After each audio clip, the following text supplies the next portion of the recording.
Welcome into Starting Nine here on the 5 Reasons Sports YouTube channel. I'm here every Tuesday and Wednesday at 9 a.m. sharp, sometimes 9:01, but we made it on time today. We're going to talk about a little bit of everything today. We did Heat yesterday with Gad Cartagena.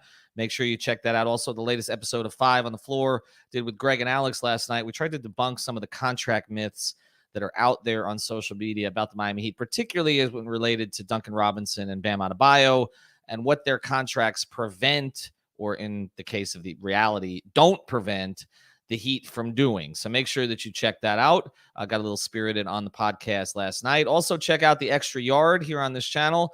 The guys had Alfredo Arteaga from 3 Yards Per Carry on to talk about the Dolphins' statement win last weekend and where they stand. 5-7 now, potentially headed for as much as, 8-7. Which would be rather remarkable after the 1-7 start. But today we're sponsored, as always, now by our friends over at Intense Nutrition. Intense Nutrition. You can find them on Facebook and Instagram at Intense Nutrition. On Twitter, they're at IN_nutritionFL. That's right. You can see what the shop looks like. It's in Coral Springs. And here's why we're recommending this to people. If you happen to, you're doing your stacking, your pre-workout, your post-workout, let's say that you want to lose weight. They've got a program there for try to lose 10 to 15 pounds in a couple of weeks. You can go to one of the big chains, but you're not going to get the kind of service that you get at Intense Nutrition. So reach out to Mike and everybody else there. They're based in Coral Springs. But it's easy enough to find. Just go to Intense Nutrition on Instagram or Facebook, and you'll find them. And if you go there, again, they will work with you on a specific program. They also work with some local gyms in the area, so they'll coordinate something for you. They've got the best products, and they've got the best service. And again, unlike one of those big chains with the 3 letters, you're not just going to walk in the door and walk out the door and nobody's going to talk to you. This is going to be a situation where they're going to work with you on exactly what it is that you need. Go local. We always recommend that. Support our sponsors because that allows us to continue to produce content. The phone number is 954-775-0257. That's 954-775-0257. 954-775-0257. And that is in Coral Springs. All right. Let's get to it. We're going to go around the horn today a little bit, and then we're going to have Vishnu Parasuraman on with us. He's been a frequent guest here on the program, also does some stuff with 6 Rings.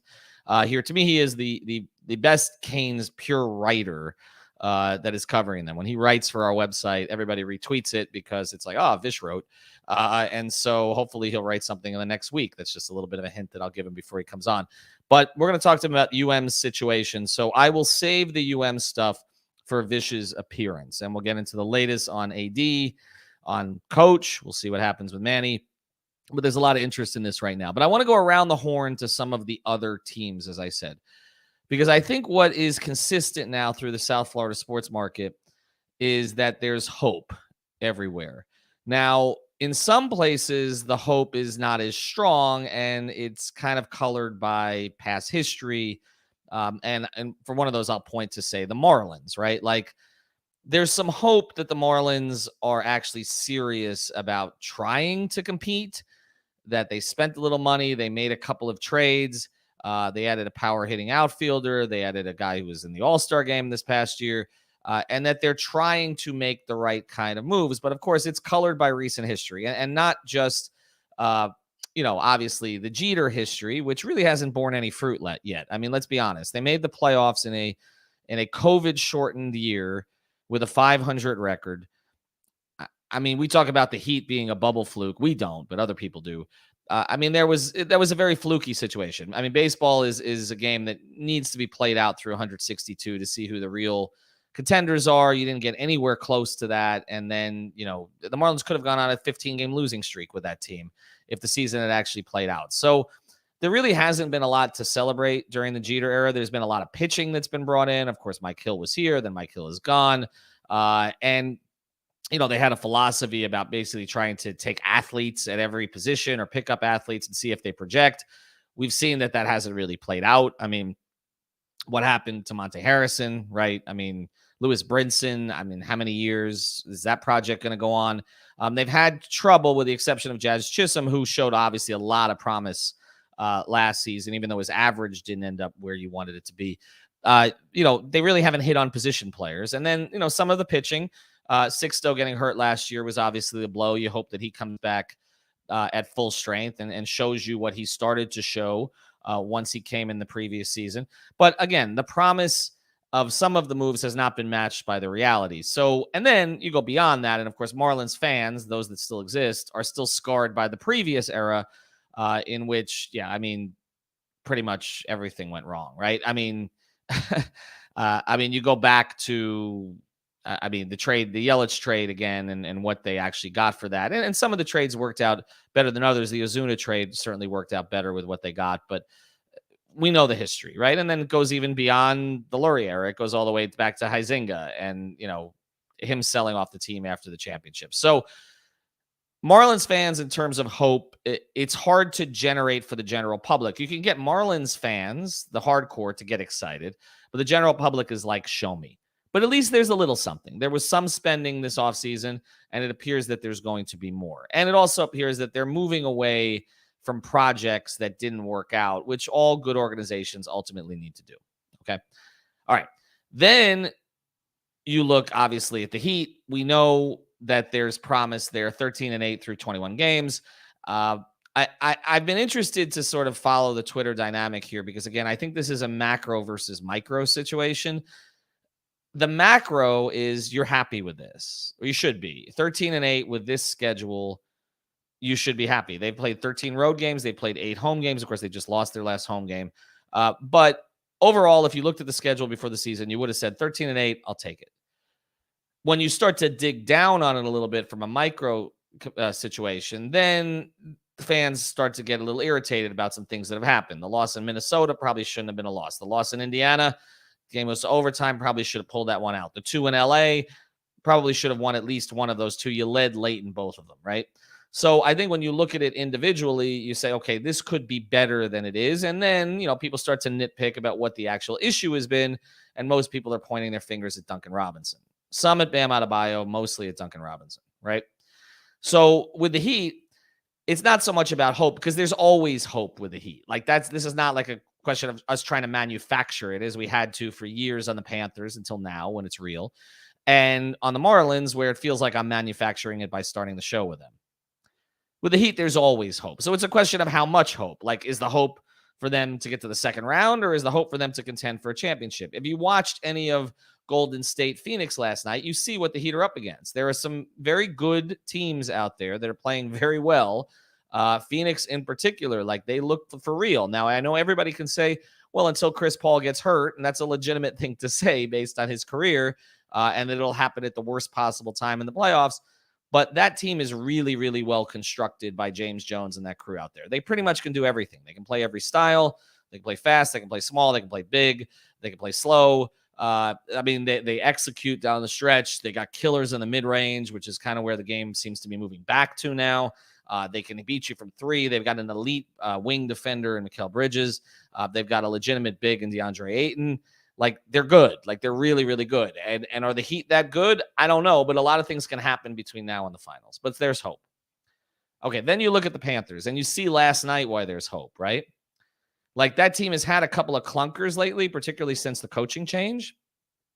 But they don't give up on games. Like, that's a great trait. Like, they're down 4-1 yesterday. They win 5-4. That's the 3rd time this year that they've had a comeback like that. That's really promising. I mean, that is, let's be honest. The Panthers, and for those of you who followed them over the past 25 years or whatever, since 1996, one of the Panthers' biggest problems is that guys came down here with big reputations, and then they just played golf and didn't really care because it's easy in this market to be forgotten.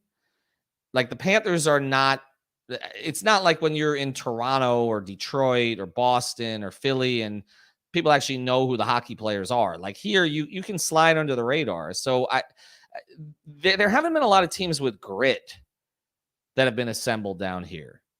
Like, the best player who's come down here is probably, before Barkov was Pavel Bure, and he was flashy. Those teams didn't win anything. They had one really good year.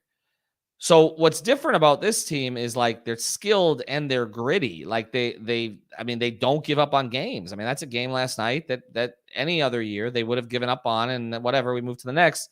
Instead, they win at 5-4 at the end in the final minute. The hope there is legitimate. And then we get to the Canes. And, I think when, when we talk to Vish, we'll get into why fans, I think, are a little nervous about this hire. But the reality is it can't be worse, at least from the AD perspective, right? Like there's two things at play here. One is they're going to get somebody better than they had, okay? Because Blake James was a fundraiser. But the second thing is the very fact that they made the change, to me, is the most significant thing, because them making the change shows that they actually give a damn about the program right now. So that signals that there's going to be more money spent. There's going to be more resources allocated, that they're embarrassed. Maybe it was Kirk Heinrich. Sorry, that would give Dwayne Wade bad memories. Kirk Herbstreit, who set this in motion by sort of publicly, berating the university. But it does look like they care now, and caring is the first step. In fact, when we talk about the Marlins, the Panthers, and the Hurricanes, it is about caring, right? Like the Panthers players caring once they get down here, the Marlins caring about more than revenue sharing, the Hurricanes caring about allocating resources, right? And then before we bring Vish on, the Dolphins. Well, there's hope again, right? They're in the hunt. It's just like we used to say about the Panthers, game in hand. Dolphins are in the hunt. I mean, I don't know that they can make the playoffs. If you look at what's ahead of them, and we'll have a story on 5reasons sports.com by Mitchell Lavelle that's going to be on there later today, going through the playoff possibilities. But I mean, they've got a pretty big wall to climb. I mean, it's not ideal for them that the Patriots have kind of moved ahead of the Bills, because the Bills have the tiebreaker on the Dolphins. We obviously know the history between those two teams that has been good for Miami. And then there's kind of this cluster bleep in the AFC North where, you figure two of those teams are going to get in. Not really clear which ones yet, although Baltimore looks like a certainty. But as far as the other three go, there's not much in the AFC South, but the Dolphins lost to the Colts. So that's a bad loss that's probably going to hurt them. So I don't know that they can make the playoffs. And so this may end up being one of these frustrating situations.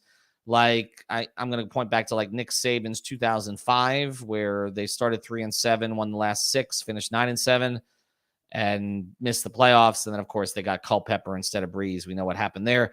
Or like the Miami Heat's 2016, 2017, where they started 11-30 and then went 30-11 and missed the playoffs by one game because they lost at home to the Knicks without Dion Waiters. And then they paid all those guys after that, right? I mean, that didn't end up working out very well. This reminds me a little of those two situations, that it's going to be too little, too late. But the reason that there should be hope for the Dolphins, and we have a story about this on our site now too, is that the guys leading this are the young guys. And it's a young roster to begin with, but they're the youngest guys. It's Holland, it's Waddle, it's Tua, it's Phillips, right? Like if it's led by a bunch of veterans, like the 2005 Dolphins team, that team was veteran laden. Nick Saban put together a team. He had like 5 30-somethings on the defensive line. Kevin Carter, Vonnie Holliday, Keith Traylor. Of course, JT was still there. That was led by vets, Gus Farrat. So there really wasn't the hope there, right? It was just, well, you're going to get a quarterback better than Farad, and that's going to take you to the next level. It wasn't like he was built. His young guys weren't very good. I mean, yeah, Ronnie Brown that year, right, was drafted. But the young guys in general, I mean, it was, and Channing, I guess Channing Crowder was a rookie that season too. But overall, they didn't have a ton of youth on the roster that was leading them up. Ricky was on that team. So anyway, to get back to it, the hope for the Marlins, wait and see, but at least they're spending a little bit. The hope for the Panthers is real. They compete all the way to the end now. The Heat, there's always hope, okay? It's just a question of how much Heat fans are bitching during the process, right? The Hurricanes, hope because it looks like they're finally taking this thing seriously. And the Dolphins, hope because the young guys have led them at least some of the way back. So that's pretty good. I'm not going to talk about Inter. Sorry, Manny. Anyway, Our next sponsor, and then we're going to bring Vish on here, is Everything Trade Shows. Is your company go back to trade shows? They just might be, because we know that COVID, the Omicron thing might screw this up a little bit. But for now, everybody is leaving their houses, right? They're out of the house. Maybe they're wearing masks. Maybe they're not. But either way, they need to get in front of people, right? The businesses need to get in front of people, and you need a booth built, right? If you are with a company, look at all the companies they've worked with. Look at that little scroll there. Citrix, great local company. Microsoft, so many of the other companies on there, Norwegian Cruise Lines, etc. They use everythingtradeshows.com. Everythingtradeshows.com, based right here in Fort Lauderdale, right off of Las Olas Boulevard. And if you go to everythingtradeshows.com, again, reach out to our friend Chris Chase. He's the man there, but everybody there can help you. But they will do the booth build for you. Thank you, Manny. I appreciate that. I got the glasses on today. 954-791-8882. 954-791-8882. That's the phone number. But if you mention 5 Reasons, they will do the full booth rendering. They'll do the whole damn thing for you. They'll show you exactly what it's going to look like before you get it, right? That's pretty cool. 954-791-8882. And also check out our Instagram page. We put up some of the booths there from time to time. You can see where they're based, right there in Fort Lauderdale, right there in that great zip code 33301. In fact, they're based right at YOLO. They just reopened YOLO, and the Christmas tree just went up there, Christmas on Las Olas. So check out the tree, check out the shops, and pay a visit to Chris and get your booth built so that so your business looks really cool when you go to these trade shows here at the convention centers all across the country. All right. I think we got Vish, right? We got Vish? We got Vish. Okay, we got Vish. Manny, that is the most creative spelling of Vishnu I've ever seen. Vinshu. Look at that. All right, we got our guy Vish. You can follow him at VRP2003 on Twitter. You can follow his work, of course, at 5reasonsports.com. And Vish, I was going around, and I know the Dolphins thing doesn't resonate with you because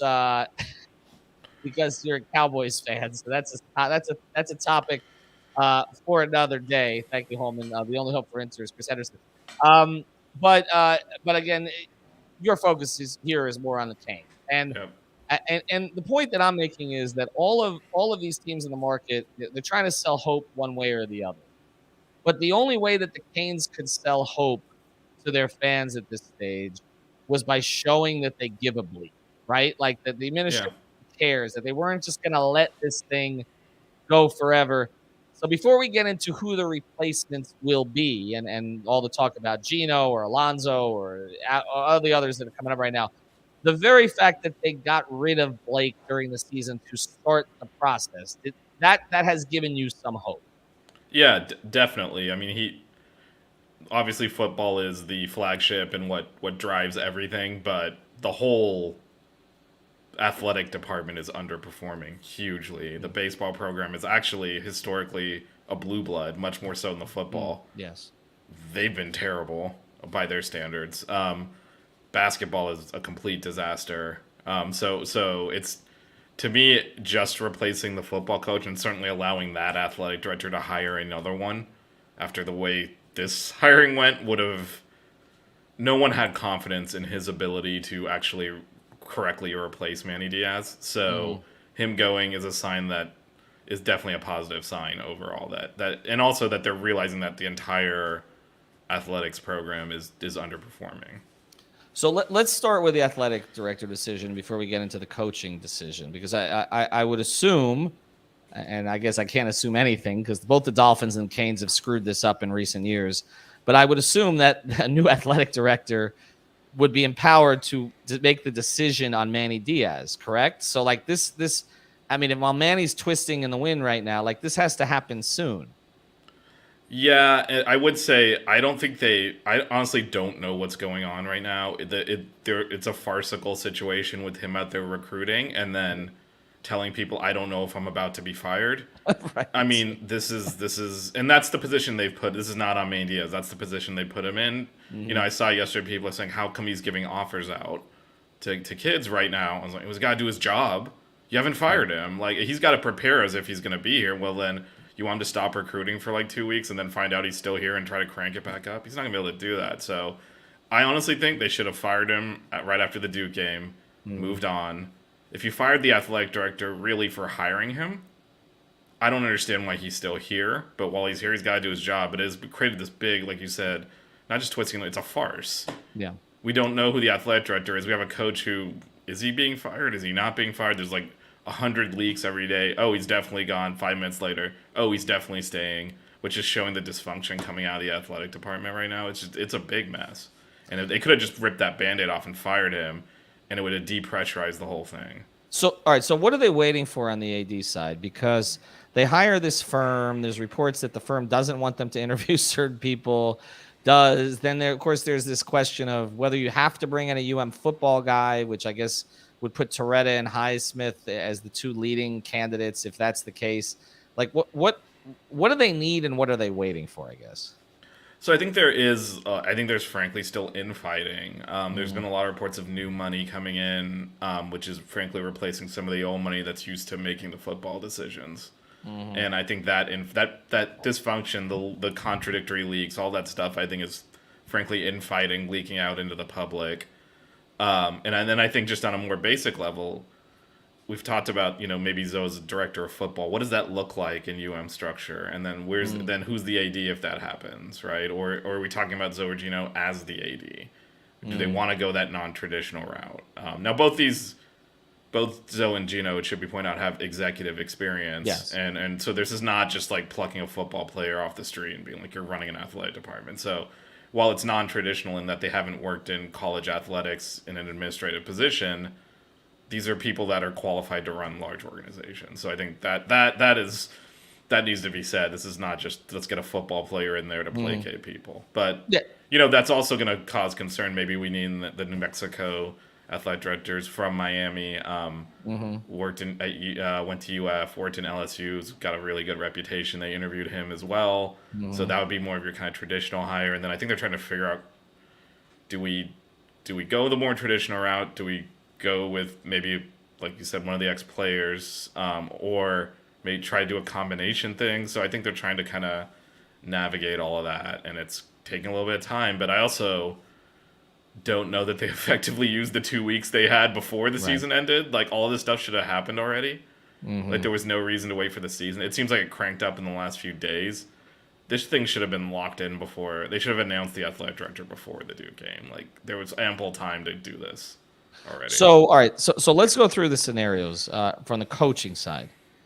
In your view, does one coach, and I know a lot of this has to do with buyouts and money and who wants to come and who doesn't want to come and all the rest of that, but in your view, does one athletic director lead to a certain coaching outcome or make a one coaching outcome more likely? Like, let's say it's Toretta, right? Like, do you have any insight onto what that would mean from the coaching perspective? Well, I do think, there's two names that kind of keep getting thrown out there. One is Mario Cristobal, the other one is Lane Kiffin. I will say just straight away, Manny Diaz cannot be the coach here anymore. And I don't understand why he's still in there. It does have me a little worried that they're running out the clock there and then saying, oh, another year, a new ID, we'll evaluate him or something, regardless of who it is. And keep in mind, we no longer have an offensive coordinator. Because he went to SMU, and that was the good part of the team. So you'd be talking about a lamed-up coach hiring an offensive coordinator and a defensive coordinator because he cannot run that defense anymore the way he ran it this year. So you're trying to go out into the market and get two coordinators on a coach who everyone knows is basically going to get fired next year. You can't do that. So I'm just hoping that Reason comes in there and they whoever it is fires him. So assuming that's the case, I think Lane Kiffin would take the job regardless of who the AD. I think he wants this job. Like I think he's basically been pretty transparent about that. So I think that one would be. I think Mario's a little different. Mario's in a good position that I think he's happy with. But I do think getting Gino or Zoe in place in some capacity would greatly increase our chances of him coming, because now he has people in position that he can trust. And I think it's an open secret, if it's even a secret, that there was no way he would ever work for Blake James. And that's the other part of this, because I want to make clear, and I think all of our reporting throughout the network it has been consistent on this, even though, like you said, the leaks are coming out from a bunch of different places, so it makes it hard to kind of filter. But our understanding throughout is that Mario's issue, And look, here's the other thing: Mario talks to everybody. Okay, that's just known. I mean, there's a lot. He has a lot of friends in the Miami media market that he still communicates with, so stuff gets out. And it's been pretty clear that Mario's issue is not necessarily the amount of money that pays him, but it's the amount that they allocate to the resources internally. In other words, on coaches, on facilities, and also I was told this, and getting the bleep out of the way. Okay, like those are his sort of three core issues here. So let me ask you this question: are they capable of that? Are they capable of spending what's necessary on coaches? Facilities I know have upgraded somewhat, but but on continuing that process, and then additionally allowing the man to actually do his job. So yeah, I think so. I think that's where the shift comes from, like because Blake James would not do that, and so I think that's where you're hoping that mentality shift comes. And I also think that's where having, whether as athletic director or a level down as director of football or something, having Zoe or having Gino in there helps, because they can be that buffer between the administrative side of the house and the football program, and inoculate Mario from dealing with that, what we're seeing leak out into public now, this infighting, this ridiculous structure that they've always had, where there's kind of no one in charge. Everything is group committee done. You know, the board of trustees has way too much power, and it causes issues. It should just be the AD and the president, and when you have these competing interests and all this, everything done by committee. I mean, when Al Golden was fired, Blake James came out right after the Clemson game and said, "No, he's still our coach.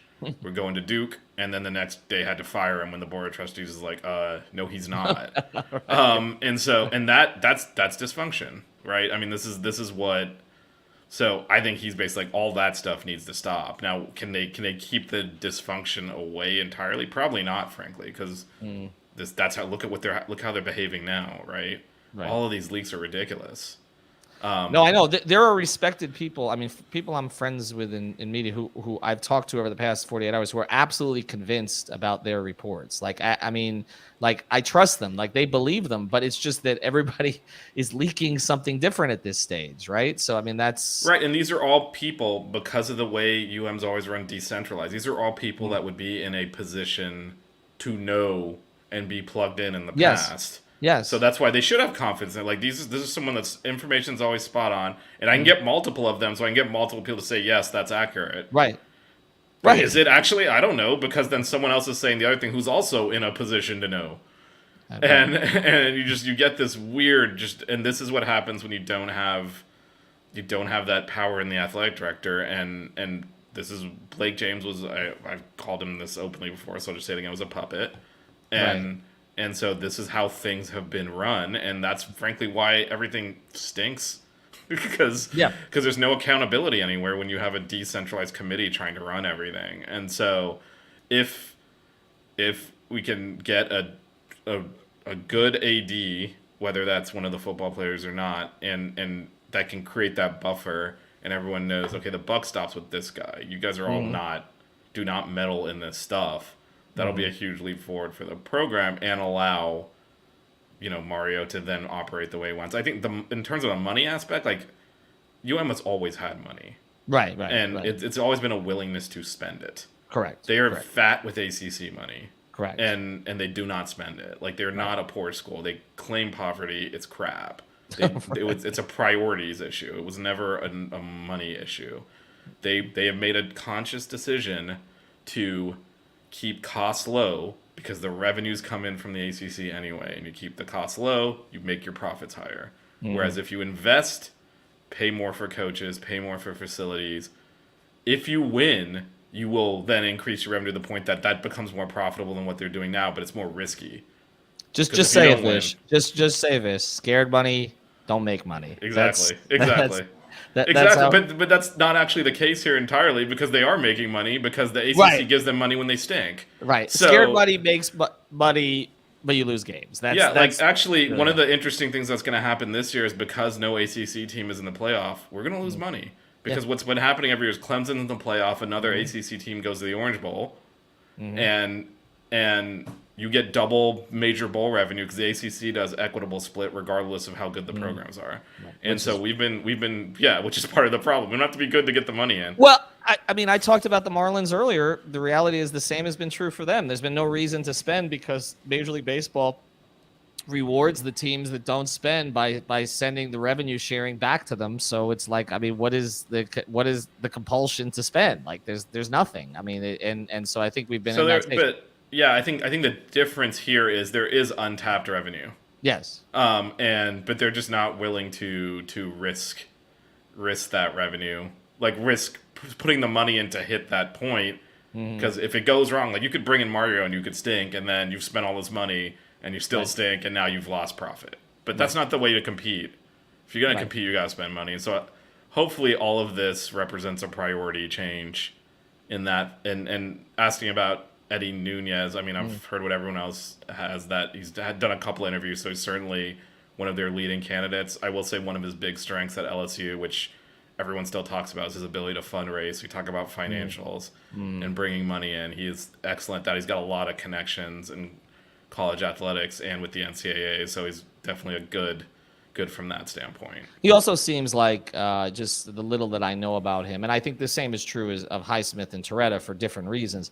That he would present himself well as the leader of the program, which I don't think Blake did, and so that's I again I know Gino a little bit. Alonzo, I think everybody's familiar with what Alonzo's done at various stages, and from what you hear about Nunez, it just feels like they could put them in front of a program. They could handle the media. They can handle the stuff that Blake couldn't do, wouldn't do, wasn't Yeah, capable of he doing. wasn't capable of doing it when the pressure ratcheted up this year. Basically, had a meltdown.